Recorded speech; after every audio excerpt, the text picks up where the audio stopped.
You already saw the title of the video. I think we all know where this is going. So let's start with the do.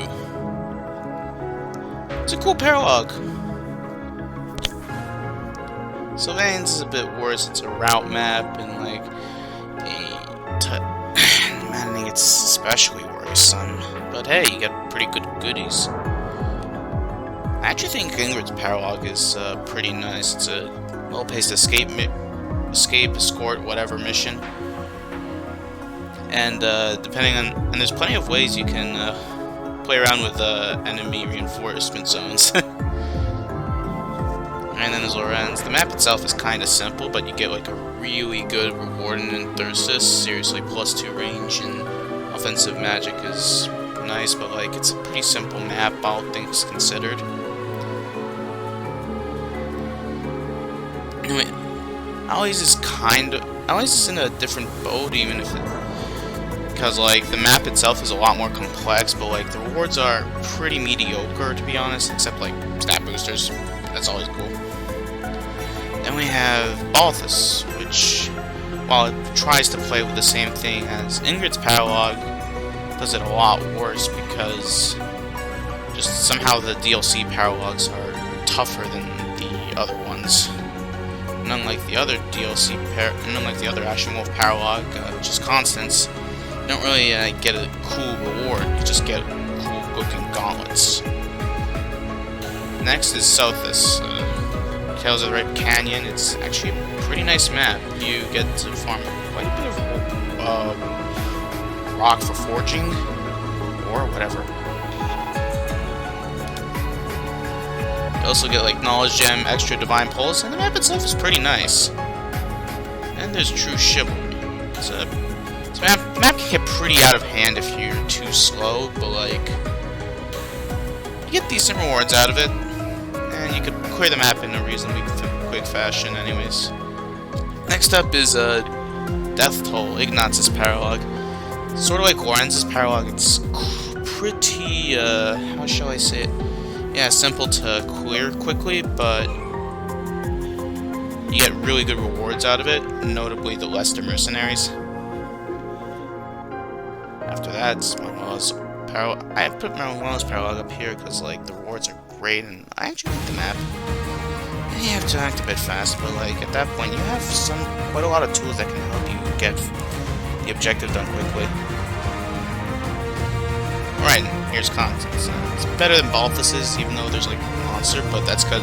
But the monsters open up the opportunity to farm for Umbral Steel, which is nice, because it can let you use relics without much impunity. And speaking of relics, here's Catherine's paralogue, Falling Short of Heaven. I mean, it starts out kind of bad, but you can easily make it ease up by killing the reinforcement guys, which I think are the bishops. Then it just turns into a relaxed route map, really, and you get boots for it, which is a pretty good reward if you ask me. And I think it's the best paralogue of the game. Zedith's, because even if the enemies can be a bit tough, Zedith can definitely take them on in combat. In addition to the sand making it so that way like units like assassins are having problems with moving around, meaning that your slower units can chip off them safely. You also get like 2 really good rewards in a essentially Silverlance Horse Slayer thing and a staff that gives 1 extra magic, which is basically discount Thyrsus. Sorry, Fling, your relative kind of is bad. Going back to bad, I'm Rihanna's paralogue here. It's either a really annoying defend map, or it's just fire chase. I mean, you get like a flying strike battalion, but like you already should have. Really, for players that, how do I say this? Okay, let me try that again. Yeah. It's often like, at that point, you don't really need like another strike battalion, I'd say. Usually like 2 is fine, and you can probably get 2 by that point, especially if you're going through lines, but if it's, no, I guess it's worth it, but like, not as much, I guess. Whatever. And then last one that opens up pre-time skip buildas, I'm putting here because while it's not so much, actually, I mean, I'm not so sure if it's between D or F. It's a pretty bad paralogue. units are split up. But you can tackle the map in the time skip and it becomes a lot easier, so I think I'm gonna put it here. Also, if I Google's okay. Now to start off the time skip paralogues. Oh boy. I'm gonna put a net here because, like, you could probably clear the map relatively quickly, but like, you gotta make sure you don't move too fast because otherwise the fortress knights that are keeping the net get a little prisoner and start attacking them. And that's not something you want to send them out. Also in COT, I'm putting Edelgard and Hubers parallel. Edelgard because it's just it's literally just season kill boss map, but your main horde has Gale Force. Meanwhile with Huber, you've gotta defend. Hold on, I think wait, hold on, does Huber really CT? Yeah, I guess so. It's just like monsters are really annoying to take down. Part 2, especially with their higher HP. In fact, you have to juggle with gambit uses. Oh well. Next up is Mercedes. I'm putting them here. It's just like her and Caspar are put pretty far away from the rest of the group, and on higher difficulties that could be annoying because there's how shall I say it? Yeah, because they don't tend to be super bulky, so it might be difficult to keep them alive. I guess Leone could be here too, but that's mostly because it's easier to deal with her. It's easier to deal with her map since like the reinforcements tend to be more from the bottom, and you get a pretty cool reward in the inexhaustible bow. Really nice bow, honestly. Unfortunately, Petra's map is just bad.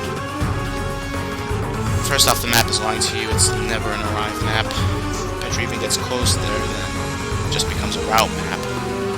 That can get really annoying on higher difficulties. More specifically, maddening because that's even higher difficulty. I have a Marianne here since you can end the map pretty quickly. Get a lot of war from it, actually. And Butt Gang's a really nice weapon to have. Rhea's map here because it's honestly pretty well paced and a little bit of a stealth map. Which I actually think they did pretty well. Since you can take out the guards without needing to worry about anything else. Unlike in, say, FE9, the prison map, where you kill a guard, then all the reinforcements show up, which is literally the same premise in Revelations, chapter 24 or 5, I think? It's whatever, really. But then going back to the lower tiers, I'm putting quad here since it's like desert, ambush, desert, one of those dragon bosses with Miracle, ambush reinforcements. I mean, sure, they don't move if you're not in range, but it's still like, what if they show up and your units are in their range? Meanwhile, Ferdinand, I actually like Ferdinand's parallel. It has a pretty unique gimmick in that if you kill some of the boss leader, some of the thief leaders, then the other thieves will retreat, which saves you on weapon uses and more, I guess. I actually think it should be explored more in more main story maps in the future.